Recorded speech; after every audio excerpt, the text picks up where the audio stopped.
In this video, I'm going to be analyzing which teams need a Super Bowl victory the most and which teams need a Super Bowl victory the least. And when I say mean it needed the least, obviously every team wants to go and winning a Super Bowl, but it's more so of the notion that not everyone can go out there and win a Super Bowl.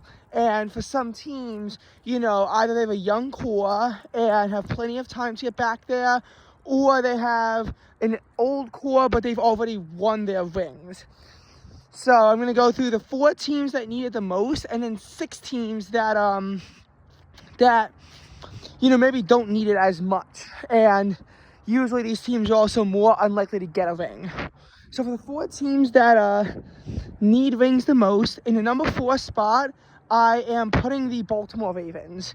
I'm putting the Ravens at number 4 because I feel like the Ravens are a team where, you have Lamar Jackson and you have to get over the hump somehow, and everyone has to do better on both sides of the ball.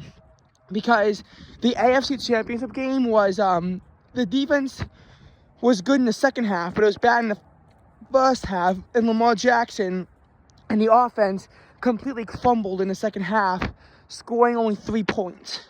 You have to do better than that, in any sort of playoff game.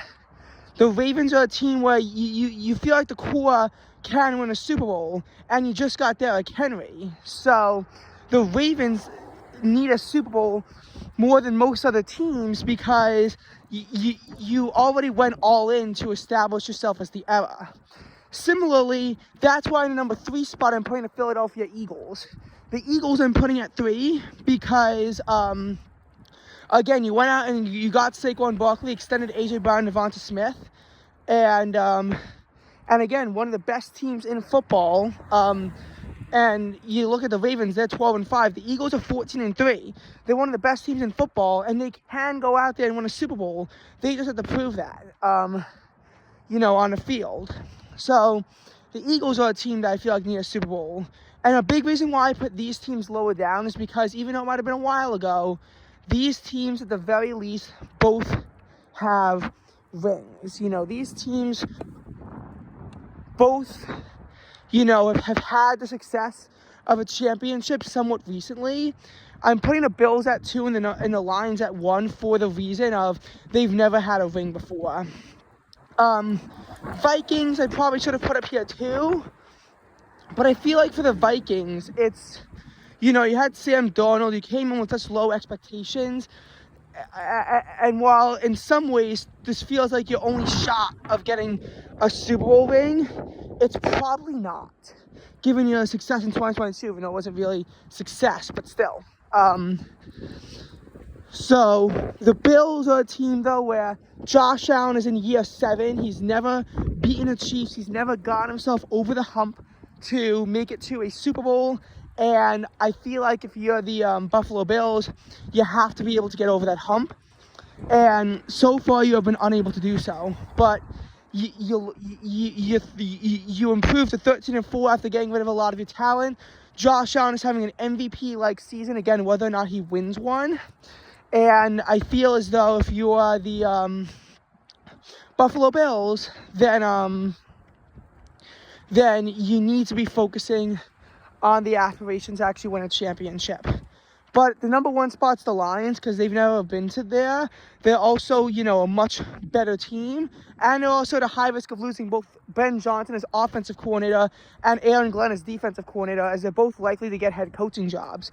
So there's even more pressure because you're 15-2. It's a second year doing good. But I don't think the Lions can make themselves a dynasty. They don't have the greatest talent in the world on either sides of the ball. Yes, Jared Goff is a pretty good quarterback. Yes, they have tons of talent on their team, but the Lions are a team where this is likely their peak, and they have to be able to capitalize on their peak with a Super Bowl victory. Now, 6 teams that need them the least. Number 6, I'm putting the Kansas City Chiefs. Chiefs, the reason why I'm putting them so low on this list is because, yes, they've won back-to-back. Obviously, you want to go for the historic three-peat. However, it's like, almost everyone on their roster has rings. So if you don't win it, it's not really the end of the world. And For similar logic, 5 is the Rams. Most of the players on the Rams, including quarterback Matthew Stafford and wide receiver Cooper Kupp, have won Super Bowl rings when they won Super Bowl 56 back in 2021. So they also have a recent Super Bowl victory under their belt. The other teams, I'm putting more, think younger teams. Like at number 4, for example, is the Green Bay Packers. They're not as young as they were, last year when they were 9-8. Now they're 11-6, but they have the same exact seed because the NFC is absolutely stacked this year. That being said, if you are a fan of the if you are a fan of the Green Bay Packers, you know that the team is still one of the youngest in football because they didn't age that much from where they were last year. So there's still plenty of time for the Packers to go out there and win a Super Bowl. That's why they're at number 4. That's why the Packers are in the number 4 spot of teams that, that can afford to not win a Super Bowl. As for, other teams, in the number 3 spot, I'm putting the Denver Broncos. Again, Bo Nix is an old rookie, but he's still a rookie. So, you want time to let him develop, and you need to get him playoff experience. Highly unlikely going into the Bills game that they win, but at this point, a championship is not what the Broncos are focusing on. Number 2, I'm putting the Los Angeles Chargers. They're not really so much of a young team because Justin Herbert is in year 5. However, you have Jim Harbaugh as your coach.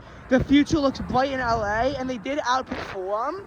So, again, I feel as though if you're a Chargers fan, and again, I probably shouldn't put them so low because they've never won a ring, but they have plenty of time with Justin Herbert looking like a franchise quarterback to go out there and win a Super Bowl. Number 1, I'm putting the Commanders. Again, rookie quarterback Jane Daniels, who is very young, and a young team. Dan Snyder's finally gone. They should be contenders for a while to come.